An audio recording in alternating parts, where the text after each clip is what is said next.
မင်္ဂလာပါကျွန်တော်စီမှာအသစ်တက်ရှိတာတွေ Galaxy 3 ဆိုတဲ့POS software လေးနဲ့မိတ်ဆက်ပေးခြင်းပါတယ်ဒီ software လေးရဲ့အဓိကထူးခြားတဲ့လောက်ဆောက်ချက်တွေကိုပြပြပေးသွားမှာဖြစ်ပါတယ်เนาะဒီ software လေးရဲ့အဓိကအသားချက်ကတော့ဒီ Viber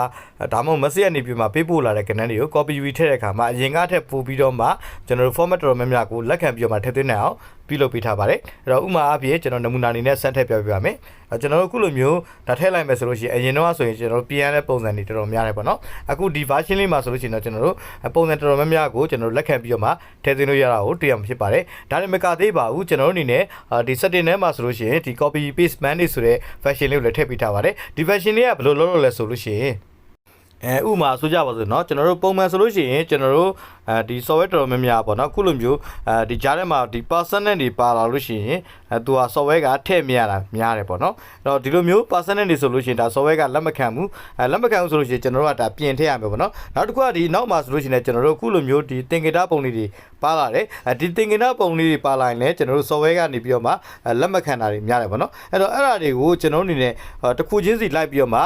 ှဒီပြင်စရာမလိုပဲနဲ့တခါတည်း auto ပြင်ပေးမဲ့ fashion လေးကိုကျွန်တော်ပြုလုပ်ပြထားပါတယ်ဒါကဘယ်လိုသုံးရလဲဆိုလို့ရှိရင်ကျွန်တော်စောစောက setting နဲ့ copy paste manage ထဲမှာကျွန်တော် new view ကိုထားလိုက်မယ်ပြီးကျွန်တော်ဒီနေရာမှာပေါ့နော်ကျွန်တော်ပြင်နေတဲ့ဟာပေါ့နော်ကျွန်တော်တို့ percentage ကိုထည့်လိုက်မယ်နော်ဒီလိုရှိကျွန်တော်ဒီနေရာမှာ percentage ကိုကျွန်တော်ဘာပြောင်းနေလဲ minus ပြောင်းနေလားဒါမှ full stop ပြောင်းနေတာပေါ့နော်ကိုပြောင်းနေတဲ့ပုံစံတွေကိုထည့်လို့ရတယ်ပြီးကျွန်တော်တို့နောက်တစ်ခုနောက်ထပ်တက်ပြီးတော့မှ new view မှာကျွန်တော်အခုစောစောပြောတဲ့သင်္ကေတပုံလေးပေါ့နော်ဒီကေတပုံလေးတွေပါလာလို့ရှိရင်ကျွန်တော်တို့ကဒါဖြတ်မယ်ပေါ့နော်ဖြတ်မယ်ဆိုလို့ရှိရင်ကျွန်တော်တို့ဘာမှအစားထိုးနေဘာမှလုပ်စရာမထည့်စရာလိုပဲနဲ့ထားလိုက်မယ်ဆိုရင်ဒီသင်္ကေတပုံလေးပါလာလို့ရှိရင်ဖြတ်သွားမယ်ဒီ percentage ပုံလေးပါလာလို့ရှိရင်တော့သူက minus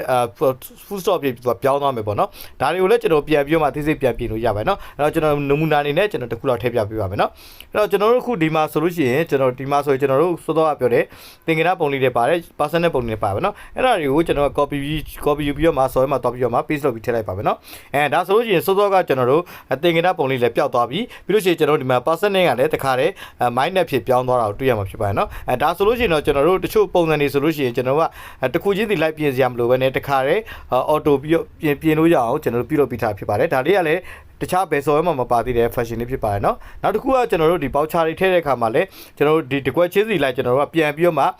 ပြင်လို့ရမှာဖြစ်ပါတယ်เนาะတကွက်ချင်းစီရဲ့ကဏ္ဍတော်လည်းကောင်းငွေပပန်းတော်လည်းကောင်းပြန်ပြင်လို့ရမယ်အဲ့တော့ပြင်လိုက်တဲ့ဟာတွေကိုလည်းကျွန်တော်တို့ကဒီနေရာမှာပြန်ပြီးတော့မှ voucher ပြည့်ပြည့်မှတ်ထမ်းထဲမှာပြန်သွားကြည့်လို့ရပါတယ်เนาะအဲ့တော့ကိုကပြင်လိုက်တယ်ဒါမှမဟုတ်လည်းဖြတ်လိုက်တယ်ဒါမှမဟုတ်လည်းအသစ်ထည့်လိုက်မယ်ဆိုလို့ရှိရင်ကိုအသစ်ထည့်လိုက်တဲ့စီးရင်တွေဖြတ်လိုက်တဲ့စီးရင်တွေကိုလည်းကျွန်တော်တို့အသေးစိတ်ပြန်ပြီးတော့မှကြည့်လို့ရမှာဖြစ်ပါတယ်เนาะဥပမာကျွန်တော်ကဒီမှာဆိုရင်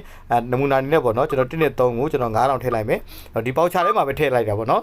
ပေါချာပဲထည့်လိုက်မယ်ဆိုရင်ကျွန်တော်တို့ဒီနေရာမှာပေါချာပြည့်ပြည့်မတန်ကိုသွားကြည့်လို့ရပါတယ်နော်ပေါချာပြည့်ပြည့်မတန်မှာဆိုလို့ရှိရင်ကျွန်တော်တို့ကဘယ်ကနေကိုတော့ကျွန်တော်တို့ကဖြတ်လိုက်တယ်နောက်ကျွန်တော်ဘယ်ကနေကိုတော့ကျွန်တော်ကပြင်လိုက်တယ်ဘယ်ကနေကိုတစ်ထည့်လိုက်တယ်ဆိုတော့ကျွန်တော်တို့အသေးစိတ်သူကပြည့်ပြည့်မတန်ထဲမှာပြပေးတယ်အဲ့တော့မှကျွန်တော်ကတစ်ချက်ပြန်ထောက်လိုက်မယ်ဆိုလို့ရှိရင်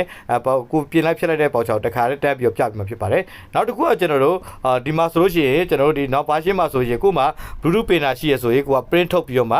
printer လေးထုတ်လို့ရတယ်ပေါ့နော်ဒီမှာဆိုလို့ရှိရင်ကျွန်တော်တို့column 1 column 2စာမဲ့ကျွန်တော်တို့စာရွက် site ဆိုလို့ရှိရင်ကျွန်တော်တို့2လက်မှ3လက်မှစသဖြင့်ရေးပြီးတော့မှကို့မှာ Bluetooth printer ရှိရဆိုရင်တခါတည်း print ထုတ်လို့ရအောင်ပြုလုပ်ပေးထားတာဖြစ်ပါတယ်နော်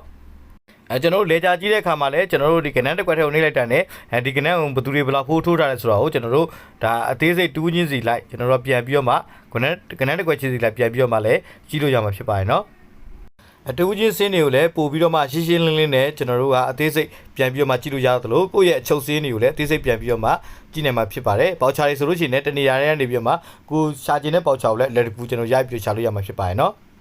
အဲ့တော့ဒီ software လေးရဆိုရင်အရင်ထွက်ခဲ့တဲ့ version တွေတဲ့ကျွန်တော်တို့ copy paste မှာလည်းပို့ပြီးတော့မှပိုကောင်းသွားမယ်ပြီးလို့ရှိရင်ကျွန်တော်တို့စောစောပြပေးထားတဲ့ဒီ copy paste manage ဆိုတဲ့ fashion လေးပါတဲ့ကြောင့်မို့ကိုကအရင် version တွေလို့ပေါ့နော်တခုချင်းစီလိုက်ပြင်နေစရာမလိုတော့ဘူးတခါတည်းကိုပြင်နေတဲ့ဟာကို auto ထည့်ပေးထားလို့ရတယ်ပေါ့နော်ပြီးရင်ကျွန်တော်တို့ voucher တွေမှာဆိုလို့ရှိရင်တခုချင်းစီကျွန်တော်တို့ကပြင်လို့ဖြတ်လို့ရမယ်ပြီးရင်ကျွန်တော်တို့ပြင်ဖြတ်မှတ်တမ်းတွေကိုလည်းပြန်ပြီးတော့ကြည့်လို့ရမယ်ပြီးလို့ရှိရင်ကျွန်တော်တို့ဒီ voucher တွေကိုလည်းကိုက Bluetooth printer နဲ့ထုတ်လို့ရမှာဖြစ်ပါတယ်နော်ဒီဆိုလေးအဓိကအသားချက်ကတော့ကျွန်တော် fashion စုံစုံလင်းလင်းနဲ့သုံးရတာအရန်ကိုမှလွယ်ကူပြီးတော့မှအပြည့် software လေးဖြစ်ပါတယ်ဟုတ်ကဲ့ကျေးဇူးပေးတဲ့အတွက်ကျေးဇူးအများကြီးတင်ပါတယ်ခင်ဗျာ